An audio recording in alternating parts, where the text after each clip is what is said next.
Hello there, everybody. Your August 27th edition of AM Sports Live is now on the air.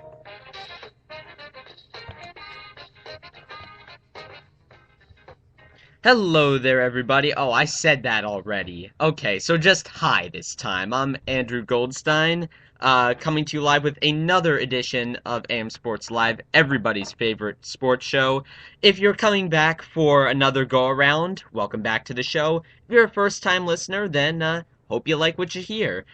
Before I introduce my co-host for the day, just as usual, as has become passé over the last couple episodes, we have a couple of housekeeping items to attend to before we get to the good stuff. So, you may have noticed we have an interim theme song. We have a friend of ours working on making an original one, but, that could be a while because he's got to mix the music, we got to meet with him to work everything out. It's a lot of work, so for now, we're going with our interim theme song, and extra brownie points to everybody or anybody who recognizes it without using Kabam or Kazam or whatever that app is. Shazam! Without using Shazam. Kazam is the movie where Shaq tried to play a rapping genie and failed. Secondly, Markow is not here again. He is on his West Coast college trip. Scumbag's just abandoning his friend to do a radio show while he just goes off to try to plan a future for himself. The nerve of the guy. So, with that said, co-host for the day, you recognize him from our last episode of AM Sports Live, and he is here again to talk sports and pop culture with me. Ray Caglianone, how's it going? It's going well, Andrew. Thanks for having me on again. I can't say I was expecting to be on so close to the last one, but Hey, I'm happy to be on. no problem. You actually reached out to me through Facebook last night. I was like, we might have to cancel because Matt's not doing the show tomorrow. I posted a update on our Facebook page, and then, good guy Ray just chats me, hey, I'm free to come on the show tomorrow. You want to do the co-host thing again? And I'm like, yeah, definitely. Get on in here. Yes, thank you very much, Ray. Let me pat myself on the back. Yeah, I'll pat you on the back right there.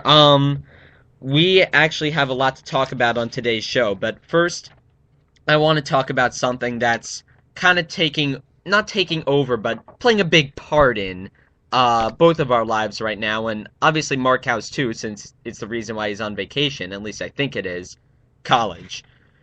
Common App came out, I believe, 1st of August, and you actually went to an essay writing course, right? Yeah, I did. I went to an essay writing course at the high school we go to, Princeton High School, and I got the essay done, which is good. I got the one college essay done, the Common App one, but my work is far from over. Yeah, you got all the schools that require their own essays. That's right, which is a lot of schools now. Mm-hmm. I think probably most of the ones I'm applying to have it. I think like half of the ones I'm applying to have it. Some of them don't even take the Common App. Georgetown, I'm looking at you. Some will have 2 individual essays. And Georgetown is just a complete scumbag with their application requirements. They don't take the Common App. They have, what'd you say, 2 of their own essays? Yeah, 2. 2 of their own essays. 3 SAT2s. 3 SAT subject tests, plus they don't take AP credits. So, all that hard work you spent during high school, all the AP tests that you work hard to take, screw you, essentially. Yeah. You can use the credit. So, it's a good school, though. You know what? Mm-hmm. I'll jump through some hoops to apply there. And you actually went to a summer course there, too, for sports marketing, right? Yeah, I did. Mm-hmm. Sports business management, nice. I think was the official title. So you went to a bunch of stadiums, right? Bunch of stadiums. Went to pretty much all the major ones in like the D.C. area. We went to the Verizon Center. Also some in Maryland. We went to. Is it the Redskins Stadium in Maryland? Because we went there. Yeah, FedEx Field. Yeah, we went there. I think that might be in Virginia, not Maryland. Oh, okay. It might be on the Virginia side of things. I'm pretty sure it is, anyways. We went to the Maryland Soccerplex. Oh, well, look at that. Yeah. Well, you actually met somebody there, somebody who you haven't liked for a long time previous to meeting him. At the minor league game, you mean? At the minor league game. You met a guy who you didn't like, and I didn't like his writing. You didn't like his writing, but I disliked him personally because I'd never met the guy. All right, so please explain who this was. Well, he is relatively famous blogger in the blogosphere, Uh, sports blogosphere. Specifically the baseball Yeah. blogosphere. ESPN's Keith Law. Keith Law, there you go. And when the previous September, when he ranked Miguel Cabrera third in the MVP voting On his own on team. his on his own team, Ray didn't take that very well. No, I look. I'm not fully against the sabermetric, you know, line of thinking. I think there's some really good stats to get them from there. I do like wins above replacement. I just don't look at it for everything. Mm-hmm. And I don't know. I got a bit frustrated with the sabermetricians bashing my boy Miggy Cabrera Mm-hmm. and trumpeting Mike Trout, who's a fantastic player. Don't get me wrong, Mm-hmm. but I don't know. I guess that's the But traditionalist in maybe me. you felt like they weren't necessarily doing it because they thought Trout was better. They were doing it to prove a point. That is part of it, yeah. So, Because they might, I guess technically they're a minority in the even though they're very prominent on the internet now, mm-hmm. still, the baseball writers of America still not very anti-sabermetric in Right. general. So I can sort of see why they're defending, but they get they They get get a pretty, little carried yeah, they away. get passionate. So after that, you never like Keith Law's writing, and this is always a danger when you meet famous people. Their Your perception of them just changes. It's one of the reasons why there are certain people that I like that I don't ever want to meet because I know that they might, my perception of them might change. Deion Sanders being one of them. Like him, don't ever want to meet him. Hmm. But was Keith Law like that for you? Like, if you met previous to that whole camp experience, if you met Keith Law, did you think that your perception of him would change, or did you think you would still think of him as a jerk? Well, I never really thought he's a jerk. It's just I didn't really like or agree with his baseball opinions. So I Hmm. really hadn't thought about what it'd be like if I met him in person because I have no idea what the guy's like. Well, you actually did meet him in person I at a did minor though. league game. Yes. What was I forget the name of the team. That one was in Maryland, I know. All right. It was like a double A team. I forget what the name of the team was. Some play on words thing. I don't Uh know. huh. Like all the minor league teams. Right. But we were there watching the game, relaxing, with the camp. After we got to talk from like some of the people who worked at the stadium, general manager, all that. Um, but all of a sudden, this guy following Keith Law on Twitter, because he's very active on Twitter. He's Hmm. got a lot of followers. Right. He sees that Keith Law is at the game we're at, scouting the starting pitcher for the home team. Hmm. And all of a sudden, we're on the lookout for Keith Law, and we actually see him down, and where would a scout sit? Right behind the batter's box, behind the net, looking with his radar gun right at the pitcher. Yeah, and the best thing about minor league games is in a major league game, if you so much as step outside like 4 rows of your seat and try to sit down anywhere, you're gonna be like evicted or something. But minor league game, you could just go anywhere. That's That, right, so you guys could just go up and talk to Keith Law. pretty much. Although we weren't sure, because he's doing his job pretty Right. much. We weren't sure how it would go down, so we actually asked our camp director, "Can you go down and talk to him? Can you see if he'll come up and talk to us?" Because it's really cool to just see someone out of nowhere who Hmm. has a relation to the world of sports for our camp. It's very cool. So he goes down, he talks to Keith Law, comes back up and tells us, "All right, Keith Law is just going to finish watching this half of the inning because Right, his his job and yeah, everything. his scouted pitcher was pitching, but after that Right. he'll come up and talk to you guys." And there's 3 outs. Keith Law comes on up, and he gives us a nice little chat about how he got his career, how he became a scout, how we asked him some questions, and he's a really nice guy. He was very gracious. Did it ever cross your mind to bring up the Miguel Cabrera thing? No. I asked him a simple question. I asked him what his scouting report for the pitcher was that he was looking at, and he gave me a nice answer. Oh, and I Keith forget the Law. pitcher, but So enduring lesson, Keith Law, nice very guy. nice guy. Willing to do something for, I guess, his fans, technically. 'Cause Yeah, we're all fans. fans that day. We're all Hmm. happy to see him. And but fans, but in reality, total strangers. Like he didn't know you guys, and No. yeah, that sounded really And nice of him. he was doing his job, but he was willing to come up and talk to us. So So thank you, Keith Law. Keith Law, nice. And by the way, Keith Law, if you ever want to come on this program, feel free, man. Mhm. Uh, I so still disagree about Miguel Cabrera. He's the MVP. All right, so Actually, I'm interested this year. This year, I'm interested to see if he's going to make the same argument. well, actually, we do have some MLB related things to We discuss. do. We're not going to discuss the whole playoff picture on this one. Ray and I actually talked about this before the show, and we decided we'd save that for a special sometime in September, when everything's a little more resolved, the playoffs are a little bit closer, and we can, give a proper evaluation of the teams who are going to be partaking in the playoffs.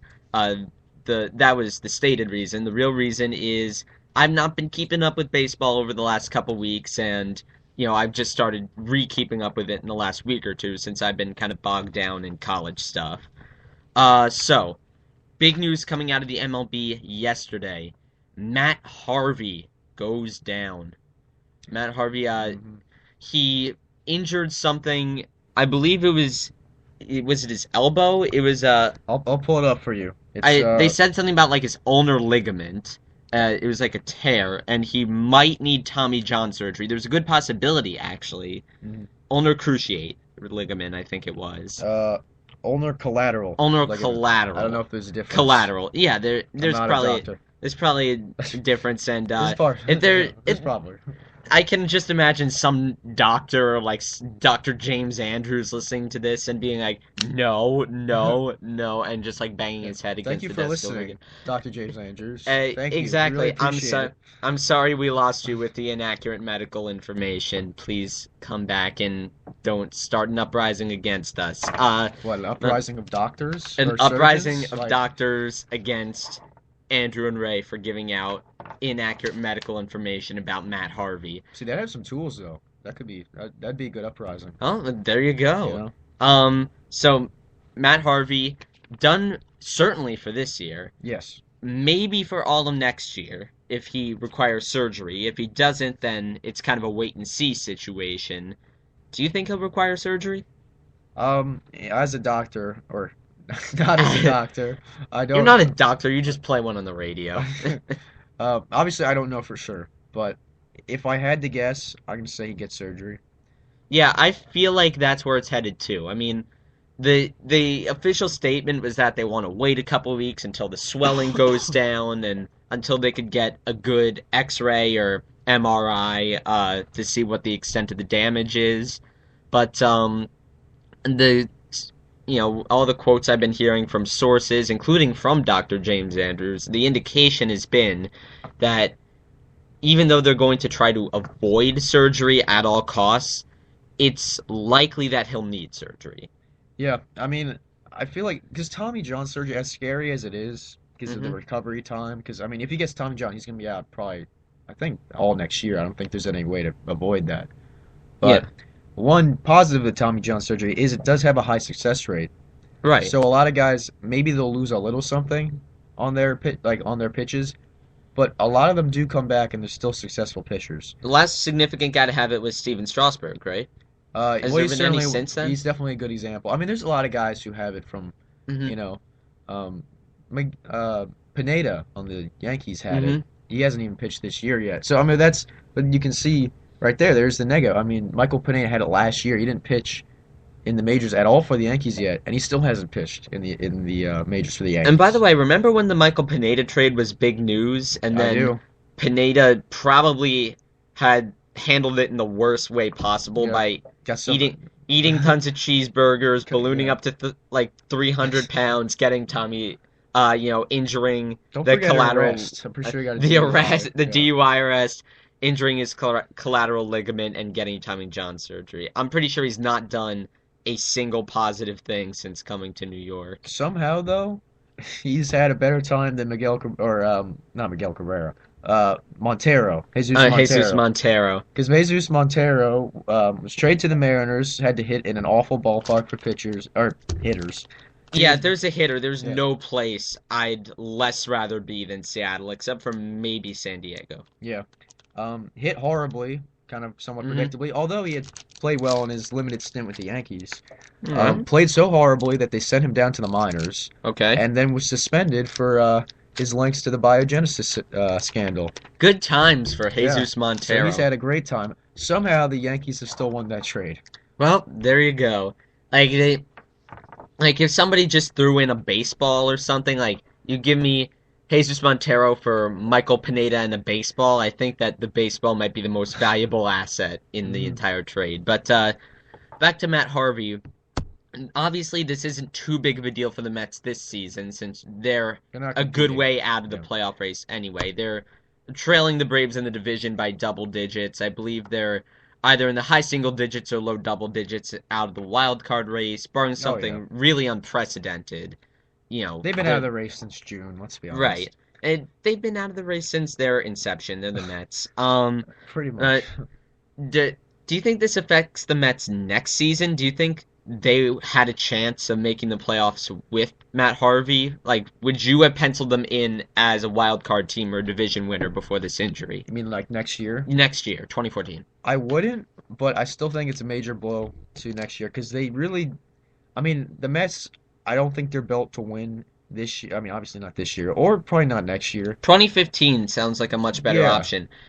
One thing that I like that they did is they cut about $70 million worth of salaries. Like they got rid of Jason Bay, got rid Mhm. of Johan Santana, got rid of a couple of other guys. So They had a lot of they bad had the salaries. they had the license to be players in free agency again. Yep.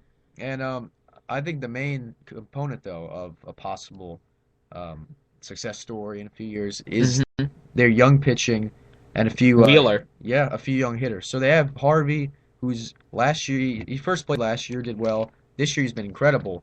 If it weren't for Kershaw, he'd probably be leading the Cy Young race in the National League. But of course, Kershaw's Clayton Kershaw's just been just unbelievable this year. otherworldly. Like What running is his around. ERA? Like 1.89, I It's down in think. the 1.7s now. One It's sevens. nuts. And then he has 13 or 14 wins, I know. Yeah, And wins is yeah, yeah. you can I side with Keith Law there. the The wins is sabermetrical people can pick that apart. Actually, just as a tangent, I think a lot it of might have been tangents on this show yeah, so a ton far. of tangents. I mean, I don't know if we can beat the James Andrew uprising Yeah, tangent the though. James Andrews uprising. Oh boy. But actually I think it was last year, might have been April or May. Um Ray and I take the bus home from high school. Not anymore this year since Ray will be driving and I still like the bus, so I'm gonna take it, but that's besides the point. You're nuts. Y- What? I just don't like to think, and in either the morning or the afternoon, I'm a horrible driver. So, So you um, don't think for the first like 5 hours of your day, no, since I'm you get saying up like at like 3:30? well, that's the thing. It's like I like to get up that early, but I don't like to necessarily do anything. It's just like empty-mindedness, just Mm. either take the dog for a Like walk or meditation, yeah, like meditation, something like yoga, that. sort of. But Fair enough. yeah, fair enough. And then after school, I'm just beat. I'm like, don't make me think or do anything. I just want to, just either surf the internet or fall asleep on the bus. But yeah, so Ray and I take the bus home, and he was going on ESPN. And I saw the main headline, like baseball, like the MLB page headline, and it was spontaneous anti-war protest breaks out, and I'm like, oh my God, this could be historic. Like I'm looking at social change right here. And then I read the story, and it's like, oh, it's wins above replacement. Oh, there you go. So, sabermetric people kind of get a bad rap among the baseball elite and among a lot of the fans, but I do agree with you on the wins. I feel like that's influenced by too many other variables that have Mm. nothing to do with the pitcher. Well, you look at Harvey. Harvey has nine wins. That's it. 9 wins. And he's been the second best pitcher in the National League. So I mean, it's a crapshoot. I mean, Mm-hmm. there are guys on the Yankees that don't deserve the wins they have or deserve more.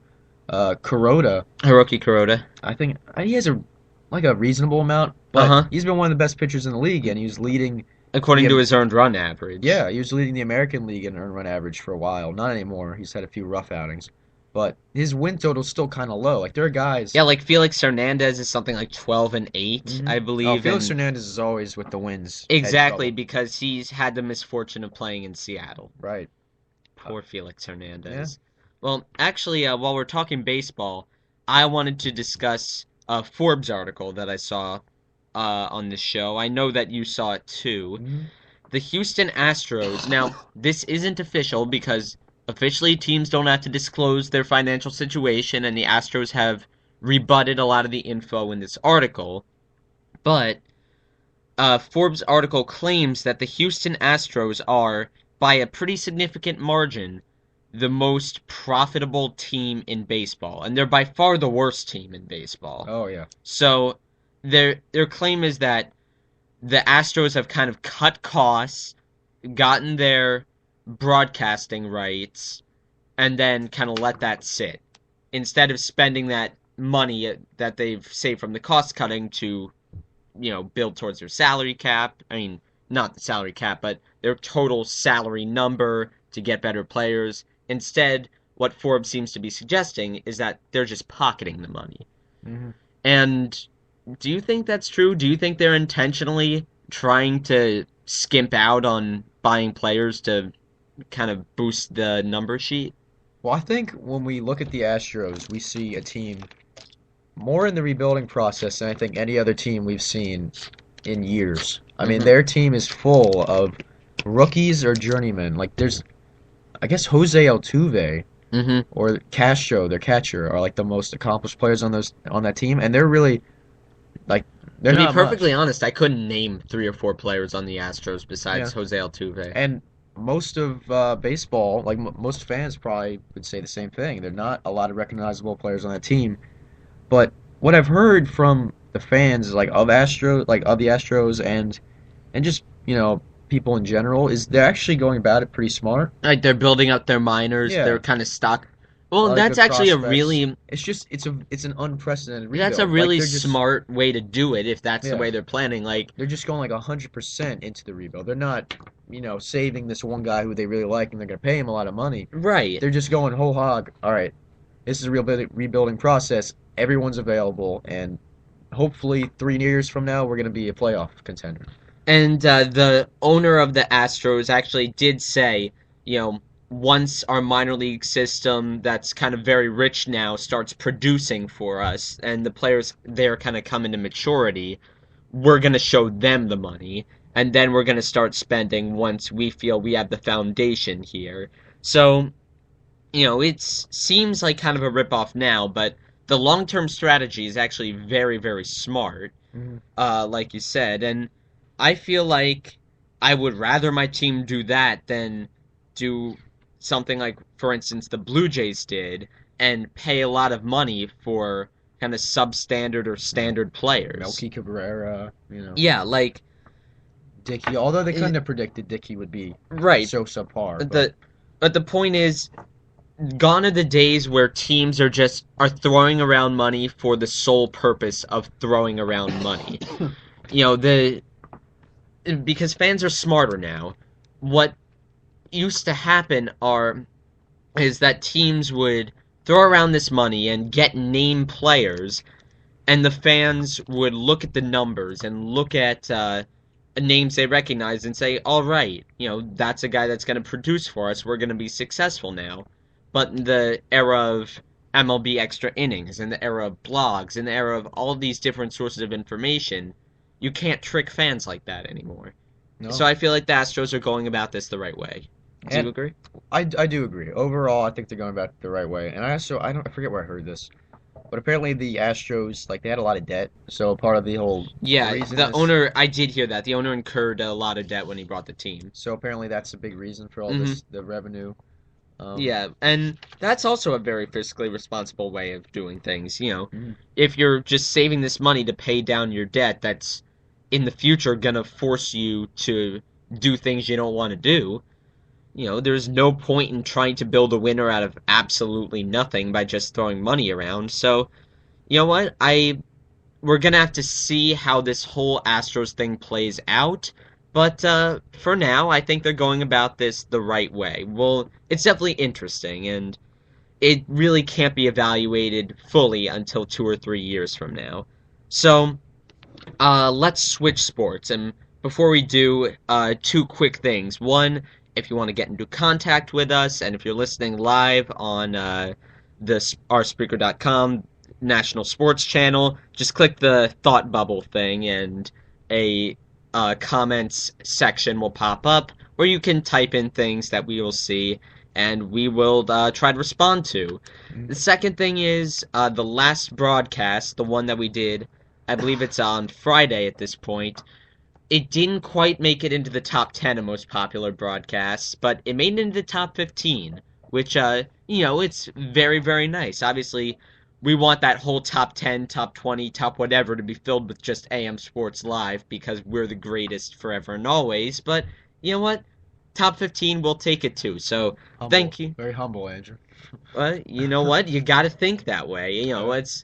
I'm not going to be like, oh, I just hope we get some viewers. I hope we put out an enjoyable product. You know what? I hope that too, but I want to be number one through number whatever. Just however many I can. But number one through number 20, I would take that because I am. Well, actually, I don't know if Markow does this. I know you don't since you don't have the password to our account and thus can't look at the statistics, but Mm. you know when you're in class and it's like a 10 o'clock to 10:45 class like in school and you look at the clock and it says 10:20 and you think, all right, don't look at the clock for another 5 minutes. And then you look like 40 seconds later. Oh yeah. That's me with the numbers on this show. It's like, all right, you just check the stats at 5:30. Don't check them again until 7:30. 10 minutes later. Spreaker.com, latest episodes, statistics. All right, we got one more listener in those 10 minutes. Yeah, so I'm trying to work on not looking at the stats so much, and I also need better things to do with my life if I'm checking them that often. But that's besides the point. We're going to switch sports. Preseason football, we have one more week of it until the games officially kick off. I believe they kick off on Thursday, and we're going to try to do our, not this coming Thursday, next Thursday, and we're going to try to do our NFL Wins Pool broadcast on Tuesday. That's what I'm aiming for right now, but we'll have to see how that shakes out. New York Jets, New York Giants happened this past week, and I don't know if you've been following ESPN, Twitter, anybody who's talking about football, but stuff happens during that game. Specifically, quarterback situation. Geno Smith was appalling. That's the only way you could describe it. 3 interceptions, and he ran out of the back of his end zone. And then Disgusting, maybe. Disgusting. That's It is, another good way to but disgusting's a little bit like horrifying. horrifying. That's a better way to put it. Disgusting's like I find this morally offensive, Like, and he didn't putrid. Putrid, yes. Multiple ways of describing Geno Smith's performance. But Rex Ryan brings in Mark Sanchez in the fourth quarter, and Mark Sanchez is injured, and after the game, everybody's skewering Rex for bringing Sanchez in and putting him behind a second-team offensive line and bringing him in a meaningless situation, at least to the critics, a meaningless situation, and getting him injured. Do you think that Rex was justified in bringing Sanchez in? No. I think it was a pretty dumb move. I disagree with you on You this do? one. Okay. Yeah, because here's the thing. First, let me say that I'm not defending the way that Rex handled it in his press conference, where he I don't think anyone can do. no, where he had a I don't want to call it a meltdown because I've seen actual meltdowns before, and he seemed at least like he was He's aware. consciously aware of what he was doing, but it was odd. He responded to a reporter's question by saying it's a free country and he could say whatever he wants, and he answered the entire rest of the press conference, or at least a portion of the rest of the press conference, while standing sideways. So, actually, screw it, it was a meltdown. But here's my argument. You have two quarterbacks here, both of whom are of comparable skill level, both of whom can start for an NFL team. They might not be able to start for a good NFL team. You might not be happy with either of them, but both of them could reasonably start. I feel like you have to take every chance you get to gather all the information you can before making that decision. See, I don't disagree with you there that you're saying he should play, but wasn't it an odd decision to put him in with the the third string offensive lineman who hadn't played a lot together, who haven't played a lot with Sanchez especially? But here's my problem with that argument. If you're saying that would have been okay for Sanchez to play behind the first team offensive line, and you have a problem with one potential starting player getting injured, if you put him in behind the entire first team offensive line, that's 6 starting opening day players, half of your offense, more than half out there that could potentially get injured, including the best two players on the offense, the left tackle, DeBrickashaw Ferguson, and the center, Nick Mangold. I find it fascinating that everybody's worried about Sanchez's health, but nobody else is worried about Ferguson's or Mangold's or Well, Matt Slauson's or anybody well, else. did they play in the game at all? Yeah, The you first mean stringers? first string offensive line? Yes, they did. Was it with Gino? Yeah, with Gino. I And mean, obviously you can't say play with. It's not like they're gonna play the whole game, so I right. understand that.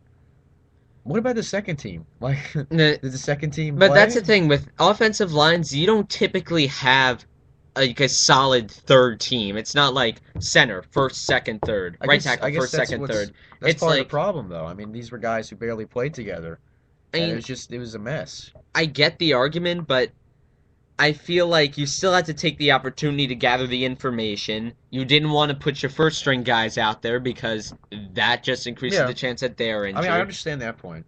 They can't And play the whole game. That's stupid. and also for everybody who's been kind of jumping on Rex Ryan for putting Mark Sanchez out there. And I'm not talking about like you who's making reasonable arguments. I'm talking like everybody bashing him on Twitter and kind of like the reporter who was a little bit aggressive in asking in criticizing him at the press conference. I think I should point out this isn't like they left Peyton Manning in.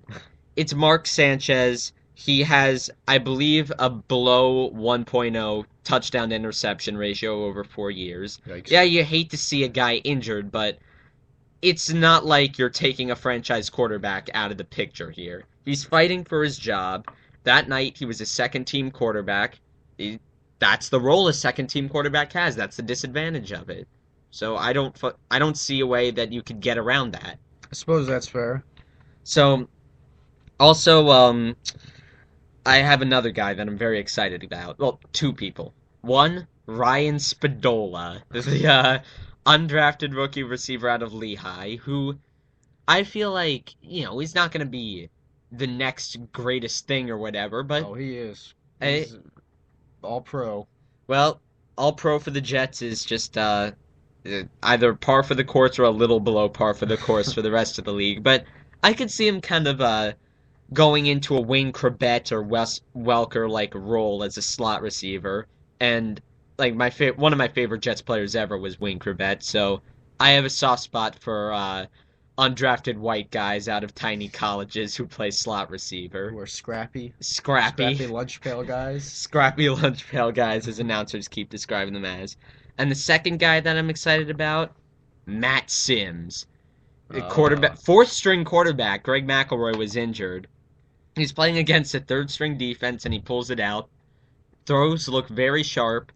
I know it's the preseason. I know it's against the third string defense. I don't care. If your team had to deal with as depressing a quarterback situation as the Jets have, you would be behind Matt Sims too, which is why on Twitter I'm one of the pioneers of the hashtag Free Matt Sims movement. So please retweet that all day. Now what happened to Greg McElroy? McElroy had some kind of injury. I think it might have been a shoulder. I'm gonna look that up. Because I remember last year, everyone was going crazy for Greg McElroy. I was going crazy for anybody that wasn't Sanchez or Tebow. Let's put it that way. It was, Understandable. it's less that I was going crazy for McElroy, but Oh, we got an article right here on the Google search. Greg McElroy should be starting quarterback. at www.rantsports.com, I trust them. Let's see. I just remember the one game he started, he did not look so great. Well, when he came in against Arizona, he threw one touchdown. It was like a short 1-yarder, and then after that, he was depressing. I mean, he got sacked a lot, I remember. Yeah, Wasn't getting rid of the it was ball. against San Yeah. Diego, and it was like 10 or 11 sacks. The offensive line just completely went to hell last season. Mhm. Well, all right. I can't quite find Greg McElroy's injury in the first couple of search results, and I'm leery about opening up other tabs because, the Spreaker interface does some funky stuff from time to time.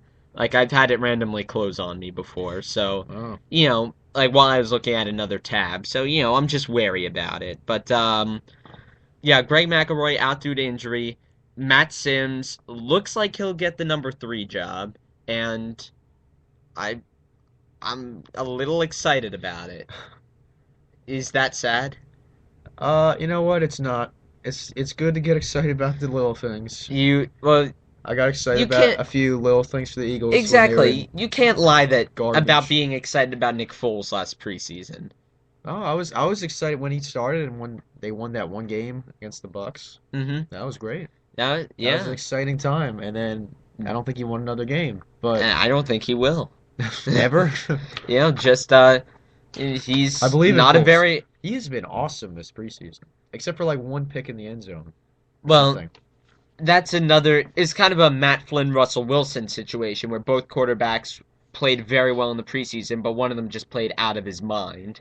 And Yeah. in the Seahawks situation, obviously that was Russell Wilson, and for the Eagles, that's Mike Vick. Speaking of Matt Flynn, we have to create like a new like kind of verb for this poor guy. Flinning, No, just like so. Oh, he got Matt Flynned or something. Because like Wally Pipp. yeah, He's the new Wally yeah. Pipp. Okay, yeah. There you go, Wally Pip.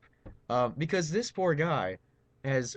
He's not a poor guy. Yeah. He's a seventh round pick All who's right. getting the chance to Yeah, and start. he played one game and he played well and he got a lot of money. Okay, so it's not whatever. He's not a poor guy, but I'm sure he's sad he can't compete. But Uh-huh. anyway, this is gonna be the second time probably that he gets Wally pipped by the second string quarterback because Terrell Pryor on the Raiders Uh-huh. is looking. He's gonna play. He's gonna start the next preseason game, Uh-huh. and the coach Yeah, but is that's the thing. It's the beaming about him. it's the fourth preseason game, so it's not necessarily so significant if He did Terrell say Pryor though the starts. coach is like Terrell definitely gave us a spark out there. Little cryptic hints. I don't know. I think and Terrell Pryor he's a younger player. He's Here's a my more prediction. exciting athletic player. Here's my prediction. Terrell Pryor, he will start the season, and by week 7, Matt Flynn will be the starter. I think he's going to be horrible as the starting quarterback. I don't think he has the instincts to throw it on a regular basis. I feel like whenever there's this slightest hint of pressure, he looks to take off running. He never considers stepping up into the pocket.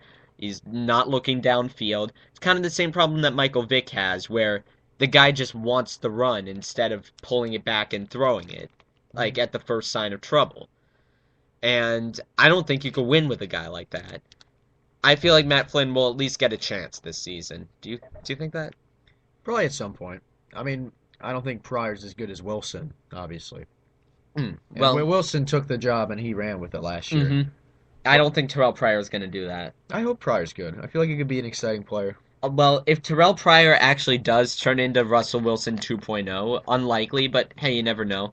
I want the Jets to sign Matt Flynn to see if they can inspire Mark Sanchez to Yeah. suddenly become Joe Montana. Would you agree though? If he gets passed again, we replace the Wally Pipp. Yeah, Well, let's give Wally a break, poor guy, Uh, and replace it with Matt Flynn. yeah, Matt Flynn is. You could even do it Flinning.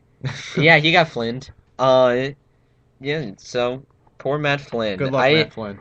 I actually liked Matt Flynn. You'll get a shot somewhere about Matt Flynn. By the way, if you want to appear on this Yeah, radio come on show, the just show. come on the show. We're great for outreach for teams that are looking for a starting quarterback. And besides, it's not gonna be one of those talk shows. It's like, oh, hey, you lost the job 2 straight years in a row. How's that feel, buddy? We're gonna be nice dudes. We're gonna be Yeah. like, hey, we support you. We like you. So Yeah. come on over, Matt Flynn. Come home. Speaking of quarterbacks, Buffalo Bills. My, oh my, oh my. We have Kevin Cobb down for an extended stretch of time with concussion-like symptoms. It might be serious. career-ending. Yeah, very serious concussion. The guy And- suffered a lot of concussions in his career. And that's decidedly one thing that the NFL doesn't want to deal with right now. No. Concussions. I feel And they're gonna sorry. have to keep I- dealing with it. I do feel sorry for Cobb though. Yeah, I do too. And I don't think this is the first guy we'll see like this. This wasn't the first guy. We had No. Austin Collie, Yeah. who He's still retired. trying to make it back. Austin actually. Collie. Well, I don't Which, think he's mean, going to. For his sake, I mean, Javid Best is a guy who retired with Yes, concussion very good symptoms, example. and I feel like Kevin Cobb's going to as well. And ultimately, even though it brings the league some unwanted press, it's a good thing. If you suffer multiple concussions, you're not going to get back to the point where you're going to be the player that you wanted to be. You're only going to end up severely damaging your prospects for enjoying your life in the future. Just get out now. And I feel like that's what Cobb did, and I feel bad for him, but at the same time, I feel a little bit, satisfied that players have this option nowadays. Wait, is Cobb retired or? No, he's not officially retired, but there's a lot of speculation out there that he might retire. There's speculation that the concussion symptoms are going to be career-ending, I think, by his own choice. Oh. Uh, he hasn't retired yet, but I wouldn't be surprised to hear it in the coming months. EJ Manuel, the quarterback from Florida State that the Bills drafted, who was supposed to be Cobb's backup, he has an injury and he's going to miss a couple of weeks. So, in comes the savior of the day, Jeff Toole. Jeff Toole, the Bills' undrafted rookie quarterback, will be the starter on opening day. It's the first time an undrafted rookie QB has ever been the starter. Do you have high hopes for Jeff Toole?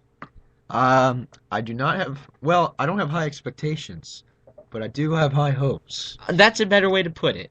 I like seeing the underdog succeed. I want Jeff Toole to run away with the MVP award this year. So, I want him to be the next Brady. Tom Brady, watch your back. I want him to be Manning and Brady combined. And I don't know. Rambo. Manning, Brady, and Rambo all mixed into one. And Stephen Hawking. And we've gone completely overboard. Where's some other superhumanish Nick Cage? Traits? Nick Cage, the best actor? Is that the best actor? Right, Nick Cage. So we have Tom Brady, Stephen Hawking, Rambo, and Nick Cage all rolled into one with Jeff Toole. Oh, and James Bond. And James for the charisma. So Jeff Toole, greatest man alive. You heard it here first on this show. We're gonna see him in the Dos Equis ads. The most interesting tool in the world. Dos Equis, give us a call. So exactly, we gave you that one for free, Dos Equis. If you want more, you're gonna have to give us the dollars. So, moving off of sports athletes for a second and into sports media, there was a guy who made his return last night. He was fired from a number of stations, but shockingly, somebody thought it would be a good idea to employ him again. Even more shockingly, somebody who fired him thought after 15 or 16 years it would be a good idea to employ him again.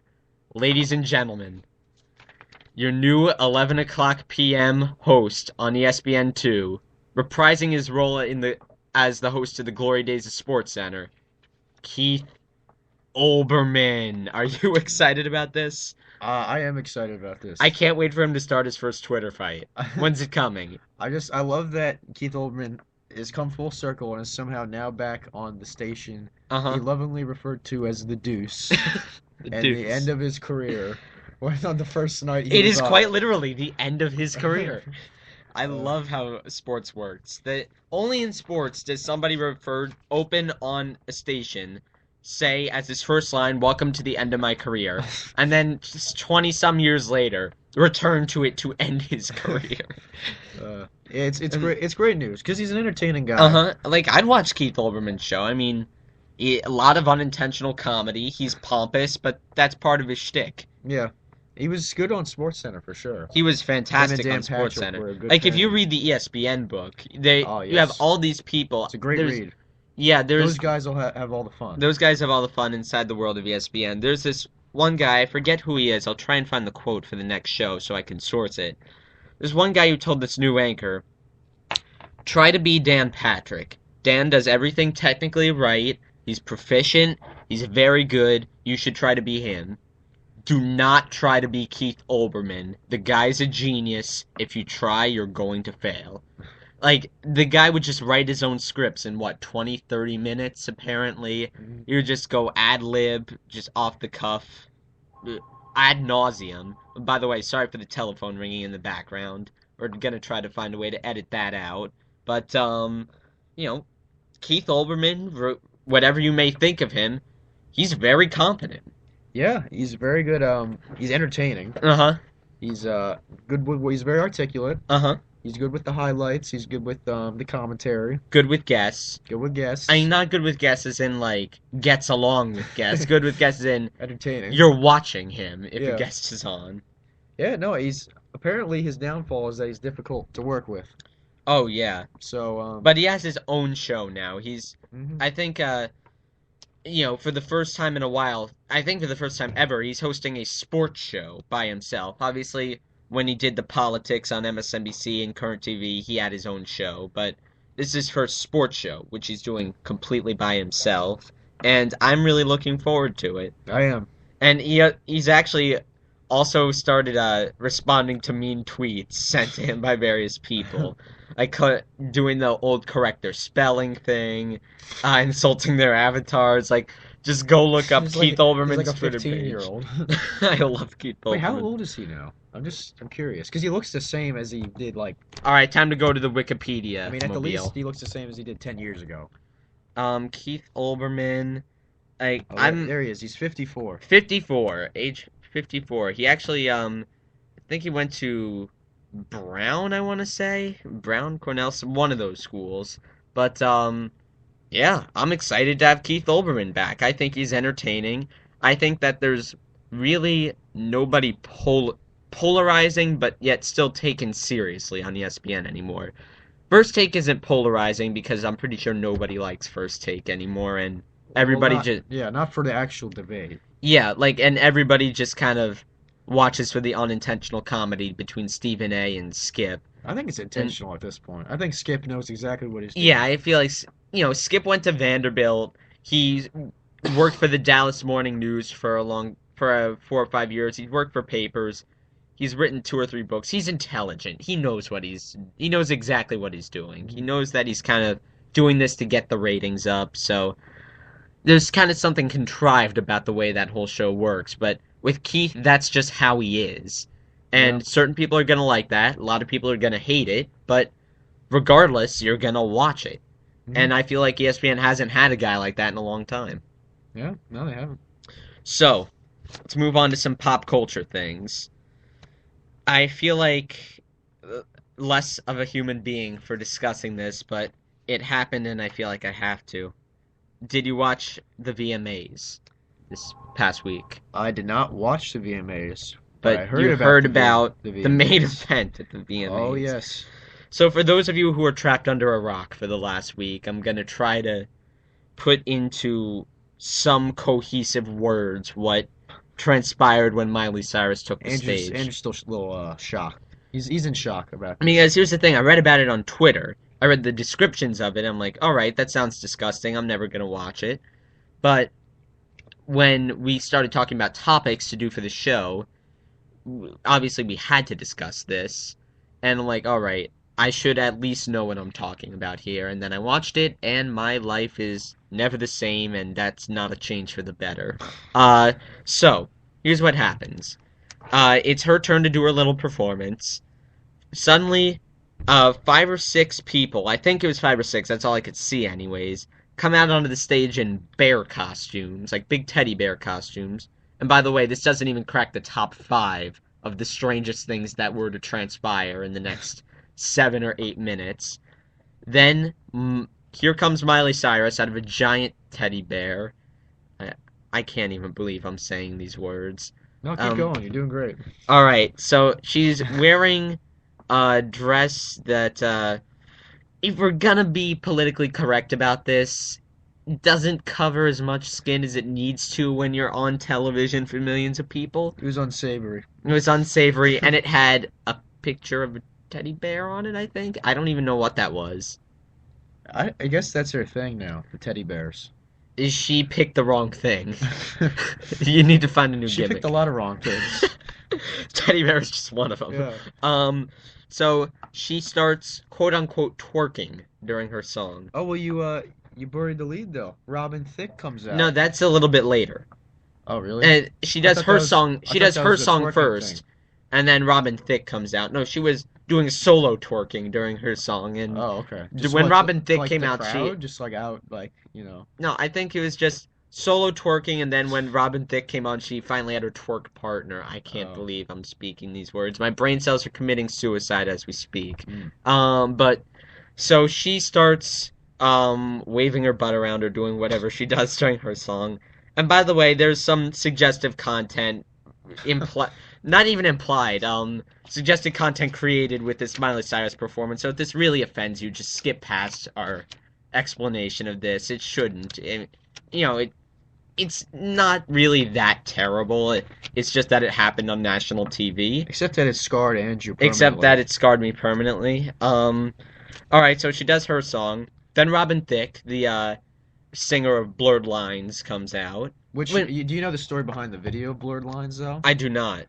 Well, it's very controversial because there's the the regular version with a bunch of young ladies jumping Hmm. around, whatever. Right. And there's the unrated version where they're all topless and Well, they're there you doing the go. same thing. Hmm. And it's a music video, and Right. they're all just kind of. So it's very suggestive, to say the Uh-huh. least. Well, So actually, the he's already got a song. little bit of controversy So behind him. actually, the song "Blurred Lines." Markow actually talked about this a week or two ago. It's not that bad. Like, at least it has a creative beat. Yeah, it's a little catchy. It's a little bit catchy. It actually suggests some level of talent or originality. It's certainly You can nothing stand. on the level of, Sinatra or Springsteen or any of my other favorite artists, I but just can imagine Sinatra doing that song. That'd be Sinatra, hilarious. I Sinatra would never They probably lower like the himself to ladies' that. part.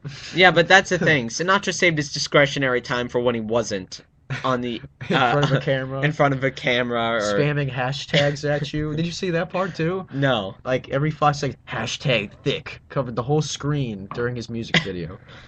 That's why I was opposed to Twitter for so long because I hate hashtags. He knows what But sells though.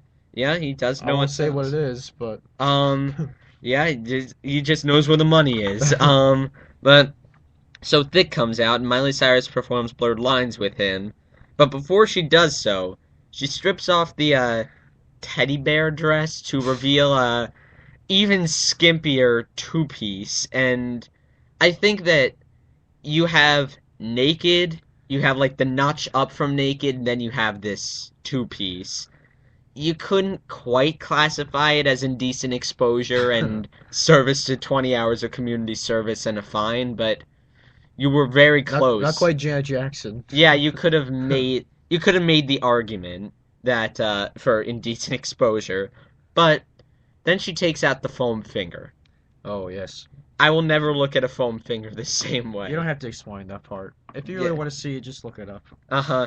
And keep in mind that this was happening in front of millions of people at a fairly prestigious, highly Well, I know about and prestigious. the VMAs, I mean, it's fairly prestigious. All the major stars of today show up. That is, And it is. I put stars in air quotes because I hate just about everybody who shows up. Lost a lot of listeners there. Uh-huh. Well, if You lost all if you Miley's sympa friends. well, if you sympathize with Justin Bieber and Miley Cyrus and all the rest of them, then I didn't even want you listening. So, you know what? Enjoy the rest of your life, good sir or good ma'am. I'll take any of you. I don't Uh, care. no, Just pretend like you haven't been listening the I'm a last 10 prince of minutes. but here's the thing, and here's what offends me so much about the Miley Cyrus performance. It's not what she did, I get it, but it's that she has to go to this great of a length and pull off a stunt like this, where she's, you know, almost performing sex acts on stage to distract us from the fact that she has no talent, that she can't write an original song, that she can't sing on key, like without the use of auto tune. So she has to do this to distract us from that fact. Do you agree with that?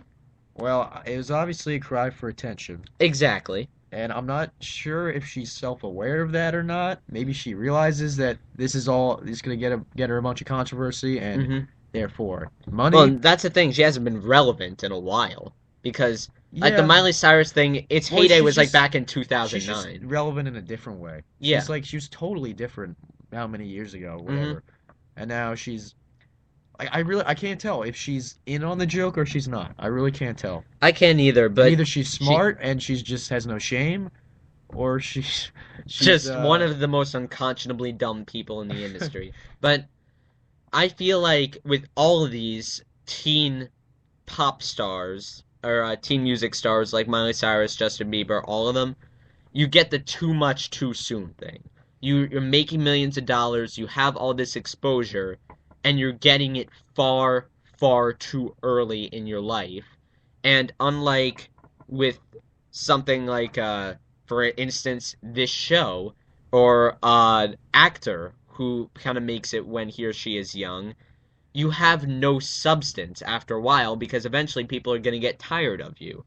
So, People will never get tired of this show. yeah, people will always AM stay. Sports Live. AM Sports Live will be on the air for the Ever. rest of humanity. Like, my child will be doing AM Sports Live 2, his child will be doing AM Sports Live 3, just a whole generation of AM Sports Live What shows. if So they're you not could look. AM though? What if they're Yeah, they different they can initials? change it. They can change it. I wouldn't be offended, but you get the point, right? That Yes. these people eventually run out of substance because unlike with, on-air stars that they like, unlike with actors that they like, people move on from music.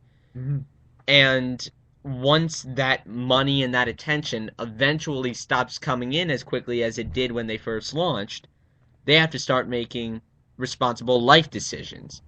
And they've never had to do that before, and they've never had to do it with not a lot of money before, or not a lot, with a regular life. So they're kind of unprepared to handle that. Yeah. And that's what I think's going on here with Miley Cyrus.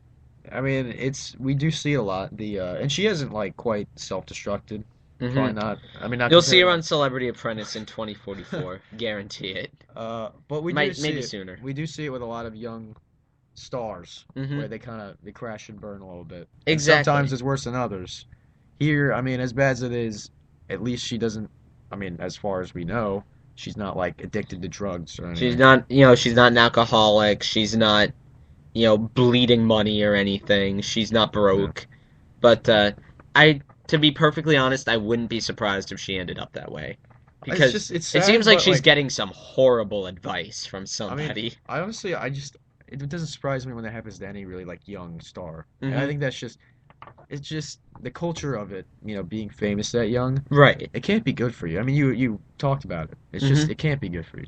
Having everyone saying, yeah, you be like everyone's your yes man, Right. and then the fame goes away for just a little bit, and you panic. Oh no, what do I Uh-huh. got to do? And yeah, it's probably tough for them to adjust. I'm happy I'm not famous, Well, but that's except it. for this show. Except for this show and our dozens and dozens of listeners. Our That's right. dozen times 10, dozen times 20 listeners. Well, depending on the popularity of the show, because we're aiming for another one inside that top 10 because I look at the numbers too much. Mm. But one of the things that I always said to myself that I would do, or that I would never do if I got famous, because I want to do this for a living. I want to be on TV. I want to be a sportscaster. I promised myself that I would never, ever surround myself with yes men. That I would seek out people who would tell me if I had an awful idea and not be afraid to say that, because ultimately, you can't see the big picture by yourself. There's just too much that you have to deal with.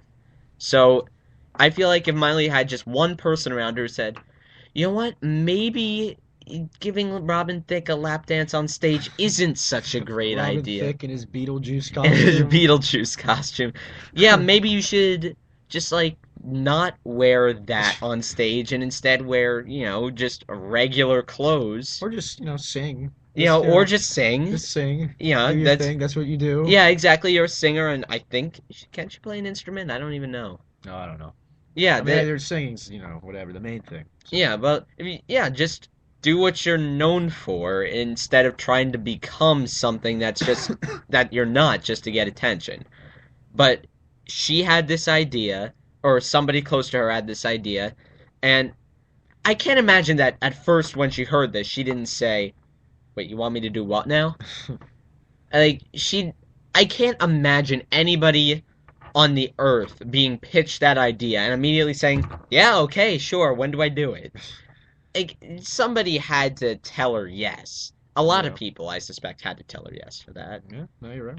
So we're gonna move into our last topic and run away from Miley Cyrus as fast as we can. Summer movies. This is kind of your forte here. You're more of a Yes. movie guy than I am. This is more actually Matt's forte than either one of us. Hmm. But kind of disappointing. Do you agree? I do agree. And if Matt was here, he could talk about it too. He's actually seen a few more movies than I have, but we were talking before the show about, in general, how this summer has been very disappointing for movies. Yeah. And some summers that happens, it's a little drier than usual, and we count this one as one of them.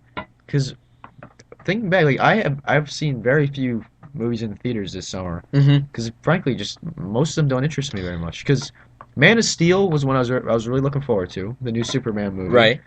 But it got lukewarm reviews from the press and some people who I know who saw it. I heard it was very long, and Superman's not really my thing, Uh-huh. and I decided not to see that. And maybe it's a decent movie, but The summer comedies have been largely awful. yeah, no, they have. Hangover 3, I hear is an If it's abomination. anything like Hangover 2, I'm not going to see it ever. Hangover, then the internship. I kind of Yikes. had high hopes of the You internship because did? no, but Ugh. not once I heard the concept because like the first time I saw it, I'm like, oh, Vince Vaughn and Owen Wilson are in this. I like them in Wedding Crashers. I'd be willing to, at least check out this movie and see what it's about. But it just looked dumb. It did look pretty dumb. And I also liked Wedding Crashers, but Yeah, and I I also like the liked first 2/3 of Wedding Crashers. I like Vince Vaughn actually. Uh-huh. If you haven't seen Swingers, have you seen Swingers? I have not. I love Swingers. That's a great movie. Um, maybe his first one. I don't know. That was definitely one of his first ones, if Hmm. not his first And one. he was kind of a struggling actor back then, I Yeah, think. that's actually what the That movie's was, about. yeah, that's what. Going on a little tangent here. Swingers is about like like struggling comedians and their their adventures like in the bar scene and like Hmm. in Vegas. And it's a good movie. All right, Realistic, friendships and all that. It's a good movie. I'll Check check it it out. out. Yes, do that. Anyway, what were we talking about? Internship. Not it's not on the top of my list. Yeah, mine neither. Like I said, when I saw Vince Vaughn and Owen Wilson, I had some high hopes, but those came crashing down very quickly. I heard the one with James Franco Yeah, and company this was this funny. the I end. haven't seen it yet though. All right. I didn't hear that it was like a movie that would define the summer or anything like that. It wasn't kind of like Wedding Crashers where it was a cult icon, but I heard it was funny. But Mm. so that probably puts it among one of the better movies released this summer. Well, you said it right there though. There's no movie that defines this summer. You know? Elysium, I heard, was disappointing from Markow. Yeah, I didn't see Elysium. Markow was actually very excited about that, and a couple weeks ago he said what happened is it kind of hit you over the head with the social message that it was trying to convey instead of just being a good movie and kind of making it subtle. So I haven't seen it, so I can't speak to that, but you might want to flip back to our uh, show around, I want to say the 15th of August if you want to hear the Elysium discussion. Um, what else? Was Fast Five this summer? Fast Six. Oh yeah, Yeah, Fast Six. it came out around Memorial Day, Mhm. so I would count it as that. That was I a lot actually of think fun. that Fast Six was the best movie of the summer. I mean, Yeah, that I've seen. yeah, Believe it or because not. if you define best movie by the movie that most accomplished what it wanted to accomplish, it's Fast Six, without a doubt. Yeah. Because it knows exactly what it is, and it's just not gonna go wrong again because the formula is so simple. Just have Vin Diesel and Paul Walker with tons of action scenes. You're gonna want some unintentional comedy, some awful acting from Michelle Rodriguez, and some classic cars. That is literally all Fast Six is, and it's a formula Yeah. that It works. was fun and entertaining We talked about it. We're still and talking about it. funny. It was It hilarious. was a really entertaining movie. It's not like Apocalypse Now, Uh-huh. but but it's not supposed to be like that. Right. It was supposed to be fun. Just kind of breezy summer entertainment. Very good. You don't have to think when you go to Fast Six for I guess that's how the best way I can put it. But we actually might break down Fast Six on a future show. One of these days where it's just kind of a slow news day and we're looking for something to do, we'll revisit Fast Six with the help of some handy YouTube clips once they come out. So, we have that to look forward to, and I really enjoyed Fast Six. What else came out this summer? Well, I'm looking here at Would you like count Gatsby? yeah, Because I Gatsby guess kind of kicked off the summer, and I I feel like it was disappointing. I had an opportunity to see Gatsby for a field trip. And I actually saw Gatsby Um, 2, like afterwards. Like, yeah, not on the same field trip, but just kind of on my own. yeah. I actually I didn't I went on a different field trip instead. Yeah, you What went. are the odds? You have two field trips on the same day. You have to choose between. It, But yeah, I didn't see it. oh, the day after that, you went on the astronomy field trip with me, and we went to the No, that was the Shake day Shack. of. That was the day of. Yeah, that's why I couldn't see it. I would Oh, have gone okay. on the Gatsby trip, but I couldn't. Oh, yeah, you went to New York with me, and we went to the Shake Shack and Yes. Museum of Natural History. Well, the Shake Shack was the highlight, but Oh yeah. great. Marquette was there too. Yeah, Markow was there. By the way, this is a completely unrelated tangent, but Shake Shack, it was good, but I feel like the burgers could have been bigger. Well, that's not much of a complaint. I mean, I feel like, as long as they tasted they fine. just would have liked a bigger burger. I was like, Eh, oh, Shake Shack. eh. I'm gonna get like a huge, Mr. High Maintenance over here. yeah. What the guy's name? Yeah, oh, the guy's name for the New York Times that does all the food reviews? Yeah. Pete Wells. All right. So when we were going to the Shake Shack in the bus on the way over, to museum, Andrew was reading these reviews of the Shake Shack by this stuffy guy named Pete Wells. A food curmudgeon of the New Yeah, York and he's Times. writing these scathing reviews of the Shake Shack. No, what it wasn't even scathing. It was mainly positive, and then at the end, 1 star. I know, like what's his problem? And he was talking about I mean I don't remember specifically what he talked about, but he made it sound like some kind of like just fast McDonald's food dump. place, and I think he opened the column with people have been asking me about the Shake Shack. Would I give a fast food and burger place stars? Yes, I would. 4 stars? Probably not. And then when I relayed that on to Ray, he's like, "Oh, screw Pate Wells." And There's nothing wrong with a nice fast food burger. Nothing. I'm trying to recollect how I took myself from Great Gatsby to the Shake Shack in like We're 30 or talking 40 about field seconds. trips. Oh, right, then the field trip, Yeah. and then you went to Shake Shack instead of Gatsby. But what was your opinion of Gatsby? I didn't think it was that great. I didn't see it. Oh, right. Remember? Yeah. Oh, right. How did I miss that? Because we got distracted by You Pete got Wells. you got distracted by the Shake Shack. Well, anybody would get distracted by the Shake Shack. Mhm. Yeah, I this is kind of subpar direction from Baz Luhrmann. I didn't think that the music totally worked because I was like modern, right? it was modern music that they were trying to insert over a 1920s era movie. It just didn't work.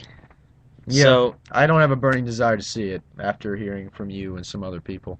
so other movies that came out. I heard that Now You See Me was kind of substandard. Hmm. I heard some good things about World War Z. Yeah, that is one I'd like to see. I am looking at the list here. There's a few really big flops. After Earth, Uh-huh. the Will Smith M. Night Shyamalan movie was apparently just a disaster. Hmm. Which I actually like Will Smith. Shyamalan, Everything has to be a plot twist with M. Night Shyamalan. that is the old cliche. Uh-huh.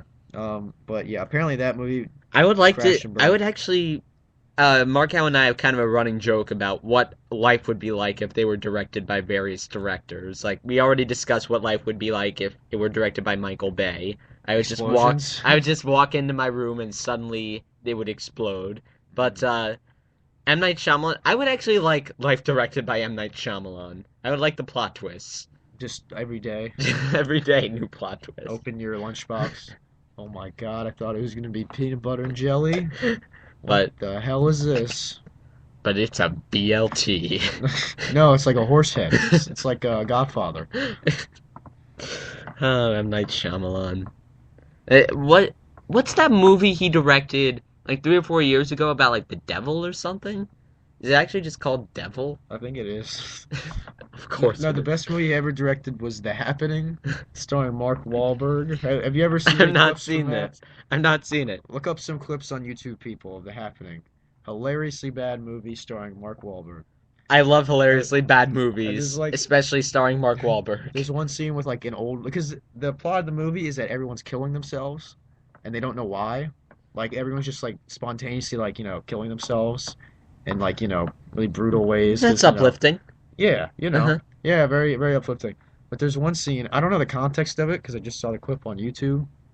But Mark Wahlberg's in this old woman's house, and this is when they already know like what's happening. They already know like they have to be careful around people, and like she's like, what are you doing here? He's like, oh, I don't know, nothing. And then she's like, By the way, asking Mark Wahlberg. that's a pretty unlikely situation. You're just in some random old lady's house, and she asks you, "What are you doing here?" Ah, nothing. Don't worry about Yeah. me. And then she's like, are you planning to kill me in my sleep?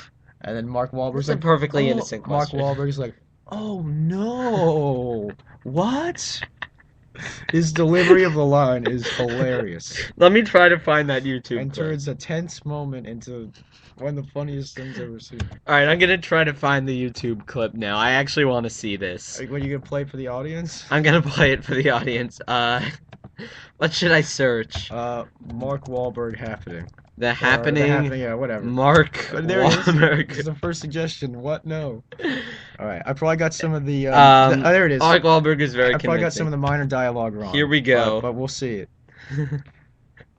All right. By the way, disregard any commercials that play. I don't have ad block on. All right. Ramp the volume up. Here we I go. hear you whispering. Planning on stealing something?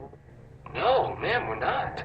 Plan on murdering me in my sleep? What? No. I love it. You're okay with me, M. Night Shyamalan. You're okay with me. Any other summer flops before we wrap up the show? Apparently the Jobs movie, Steve Jobs movies, are not very good. Oh, that's actually disappointing. I was kind of looking forward to that.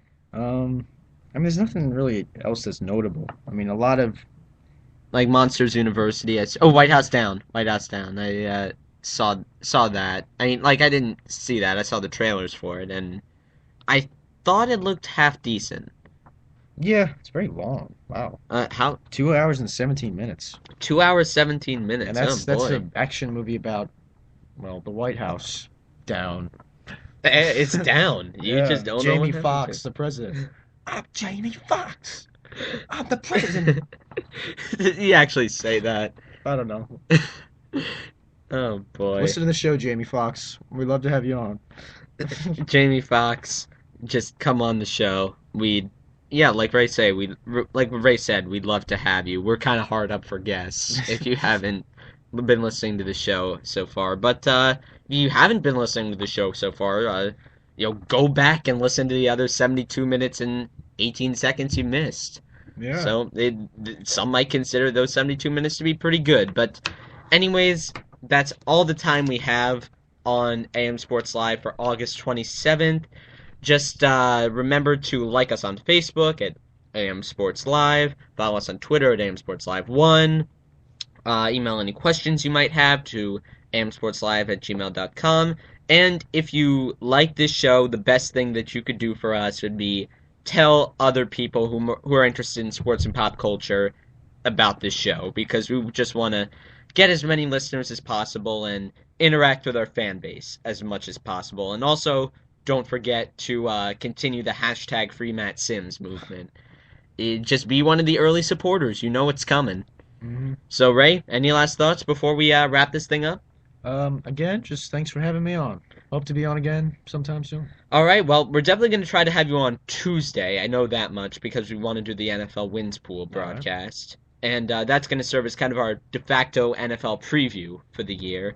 And then Friday, we're going to be picking all the games and/or guessing the lines, a la Bill Simmons and Cousin Sal style.